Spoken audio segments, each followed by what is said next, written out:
Kuna hii video ambayo imewavunja watu mbavu mtandaoni. Hapa Dula Makabila akiwa na sijui alikuwa anamtania ama alikuwa anamaanisha kumwambia maneno ya Billnass kuhusu Nandy. Baki wote na mimi tunapendana, kumbe nimelogwa. Wana mimi tunapendana. Sasa hivi kiangalia mke wako background yake alikuwa mtu kanisani ndio kabisa uamini. Kumbe ananiloga. Hakupo sawa hapo. Sasa wewe si ndio kunizindua Dula, kafara hujaniambia bei gani? Kutoa yeye anagaramia mimi na ngai uamini.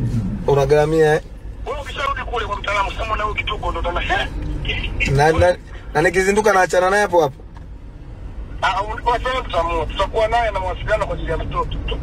Kwa ajili ya naye mawasiliano kwetu. Lakini kwa mtu timamu sasa, maana sasa nimekuwa kama nimechanganyikiwa.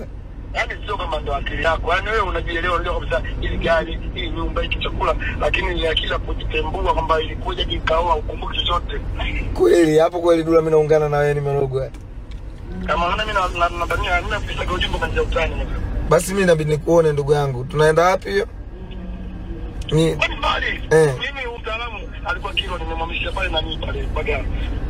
Umempangia Mbagala. Mbagala kuna hiyo Mbagala kuu. Pale kilingi nimetengeneza nini mabati kila kitu. Niambie una mtazamo gani hapo chini kwenye sehemu ya comments.